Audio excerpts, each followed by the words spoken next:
Hi friends, welcome back to the weekly reality recap. If this is your first time here, my name is Jasmine and I watch a shit ton of TV. And I watched some really good reality TV this week. I got started with The Real Housewives of Miami, which it was my first time watching the show. I also am watching Love Island for the first time and that has been quite the experience. So today we're going to talk about The Real Housewives of Atlanta, The Valley, The Real Housewives of Miami, and Love Island. Let's get into The Real Housewives of Atlanta. I made a TikTok video about this, but Shamea is flopping so hard for me, guys. I feel like she had all of the characteristics to be a really good housewife, and it's just not showing through.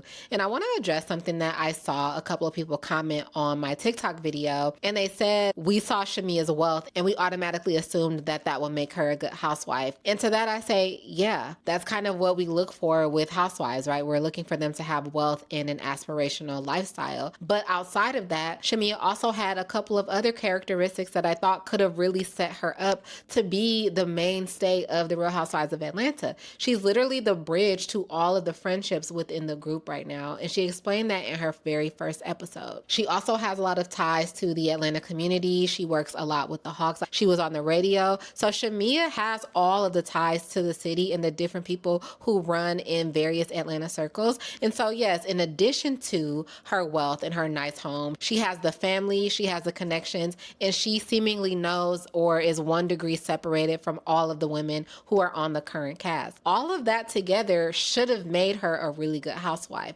but instead she's too busy kind of playing the background and being comfortable in what I would like to call a sidekick or a B character role. Britt was absolutely right. Shamea was totally being passive aggressive towards her, and it wasn't fun to watch. That's also why I really can't get behind Shamea as being in charge of the girls for Atlanta, because she doesn't even stand 10 toes on the things that she says. Like, she wanted to call Britt out for the donations, and then she said that she had a private conversation with her at Houston's. And my whole thing is, if you already had a private conversation with her, what was the point of bringing it up within the group if it wasn't to try to shame her or roast her in an indirect way? She also was offended that Britt didn't want to do shots and then tried to act like she wasn't offended by it, and I just really don't get that. I personally also don't like to do shots, so it's well within Britt's prerogative to choose not to do it, and there shouldn't be a big deal if she says no to not doing shots. Anyway, moving on from them. I thought it was really sweet of them to celebrate Angela's anniversary. I don't know what to make of Angela and Charles. I think there are certainly some men who are very emotionalist and they don't show a lot of affection, but it looks like she's searching for that from him, or at least she wants him to act that way when they're filming, and he's just not playing ball. And so I'm not quick to jump on the train of like, oh, he hates her, because I think people show love in a lot of different ways, but I really wish that he would at least turn it on when the cameras are on so that Angela won't look so bad to the public. But like I said, even despite the fact that the girls were beefing for each other, they showed up and got her a cake and really cheered her up, and it was really sweet to see. I think this episode actually displayed what we have grown to love about the Real Housewives. They are shady and they get into it with each other, but when they really need to, they do come together as sisters. I loved the moment between Phaedra and Britt in the car, and this is what veterans are supposed to do for the new girls who are coming in.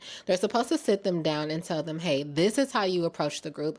This is how you have a good season, essentially. It was given very like Mama Bear, like Southern Belle when she told her to show herself friendly. I'd never heard that phrase before, but I am going to use it now. I felt really bad for Shamea with what she was going through with her daughter, but again, the girls really came together and rallied around her, and that was really sweet to see until Britt started putting on a show. That was one of the cringiest moments to watch, and it really made me question, like, does Britt have something going on, like, mentally? It's almost like she doesn't know how to read the room. Like, she's always extra defensive. Can't really tell when people are throwing light shade. She automatically jumps on heavy defense. And then in this instance where it's like, yeah, you want to show love to someone, but you don't want to take it overboard in the way that she did. And she just kept going on. And at the end of it all, she made it completely about herself when she said she was going to take a shot, and then she went over and got completely naked in the kitchen. Like, that wasn't the time. This woman is talking about her daughter potentially being really sick and she's crying, and you decide this is the time to go over and get naked. I don't know if she wanted to use that as a distraction, but I don't think she has the mental capacity to think,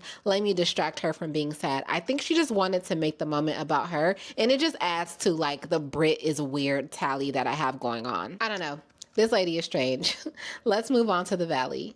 So this week for the Valley, I actually was a guest on the Drama Darling podcast with Amy Phillips. So I'm going to insert the link of the podcast down below in the description. That way you guys can go and listen to the full episode. I had so much fun with Amy and her co-host Emily. I cannot wait to go to their podcast again. We talked all about the Valley and how we feel about Jax and him saying tick for tack instead of tit for tat on the after show. We talked about exactly what's going on between Jasmine, Janet, and Jason, and just the entire show and all of the craziness. So make sure you check that out. And for the sake of not repeating myself, we're going to just move on to the Real Housewives of Miami. So I am a new viewer of the Real Housewives of Miami. I tried to watch it before and it just wasn't for me, but I have been hearing such good things about the show. And so I said, you know what, for their new season, I'm going to tap in and see if I start to like the show just as much as everybody else did. And I'll tell you, the first episode really delivered. Now, because I don't know the history of all of these relationships, a lot of my thoughts are the first impressions of these ladies from this episode. And I'll tell you what they are. The episode opens with Alexia talking about how she was blindsided with a divorce from her husband.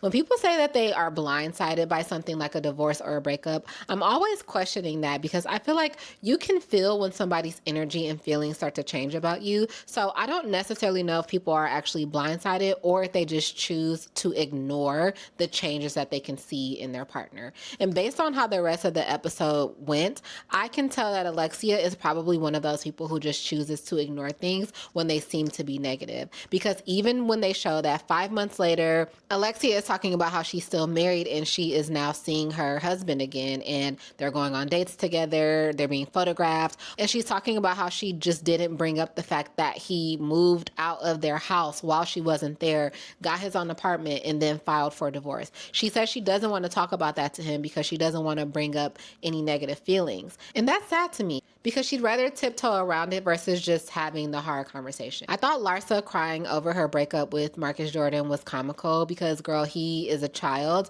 What did you expect from a man that much younger than you? I hope you didn't expect that it was going to be a nice, clean breakup. He's way more immature than you, and he does drugs. That's never going to go well. And I don't buy the fact that she didn't know that he was doing all of that. Now, if she did know, and I just don't know because I'm not familiar with all of the relationships on the show, that's my bad. But it sounded to me like she was trying to imply that she didn't know that he was into what he was into. And that's unbelievable to me. Gertie and Kiki were cute. I feel really bad for Gertie. Anybody that's going through cancer, my heart always goes out to you. I know how much it changes your body and it makes you feel so different. So I am going to pray for her. Kiki was hilarious. She talked about how she used to date the owner of the Miami Yacht Club and she broke up with him, but she still has access to the yachts. She looked good. There wasn't much more to say about that. Now, Adriana and her boyfriend were really strange to me. She was so eager to show him off and parade him around as if like he's the best prize she could have gotten. And I cringed at that a little bit. I especially cringed though when they were kissing on the couch and his eyes were open. That's so psychotic to me when people kiss with their eyes open. She was treating him like he was a trophy. Is she desperate? Let me know, because that's what it was giving a little bit. And finally, Lisa. Listen, I don't know anything about Lisa outside of the fact that she got a divorce from her ex-husband and that she always looks good when I see her. But this beef with her and Larsa to me is kind of strange. And it might be because I'm not really territorial over people like that. So if I had a breakup with someone and my friend was still in my ex's circle, I don't think I would care as much. But apparently to some people like Larsa, that's a really big deal, especially because she said her and Marcus are having such a toxic breakup. I guess she doesn't want anybody that she knows associated with him, but you can't really control the fact that Lisa's boyfriend is friends with Marcus. On Larsa's side, though, I will say, I think maybe Lisa and Jody is her boyfriend's name. I think they probably just want to be associated with Marcus Jordan. And the producers were really shady for showing Jody and his friend going into his bedroom because of the AC. And they showed it twice. And I'm like, yeah, I'm sure there was AC in there. I'm sure it was very cold because of all of the snow. Wink. Let's move on to Love Island. I am a new viewer to Love Island, and I had no idea what to expect, but this show is hilarious, it's cringy, and it has left me speechless on multiple occasions. There have been like 8 episodes already, and I wasn't aware that this show comes on almost daily. I do like that for the fact that I kind of always have something to watch, but it is a lot to keep up with. But what I will say is I'm already loving Shelly, Alandria. I like Nick a lot, and I thought Ace was okay, but Ace is really starting to show his true colors. Now, when I say I thought Ace was okay, like okay for TV, I never wanted him with Shelly, and I really don't think he has a match in the house, and I don't think he actually wants one, especially based on what we've seen during his coupling with Amaya. Jeremiah and Huda, that is a red flag couple, but not for the reasons that a lot of people have been saying. So many people are saying that Jeremiah is there just to advance his career or just to win, but I say to that, isn't that what everybody in the villa is there for?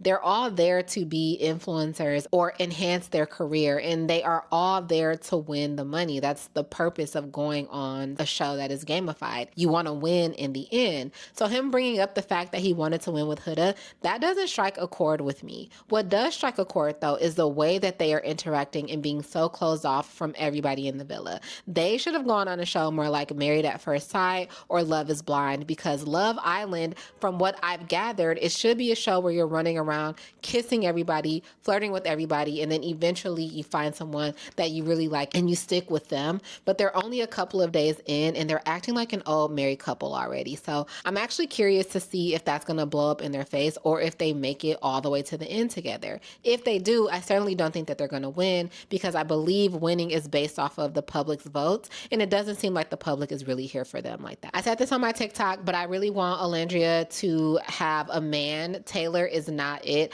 I want Taylor to just get off the show. He brings nothing to the show, and he acts like he's scared every time he's talking to Alandria, and it's really just rubbing me the wrong way, because it's just like, if you're not into it, which how could you not be into her? I mean, look at her. But if you're not into it, you need to communicate that instead of just acting weird all the time. I don't know. That is a little boy, and he needs to go. And speaking of little boys, of course, Ace, I think he's like the youngest of the Love Islanders this season. He also could probably go for me. He was fun to watch at first, but it's clear that he is really just not there to open all the way up.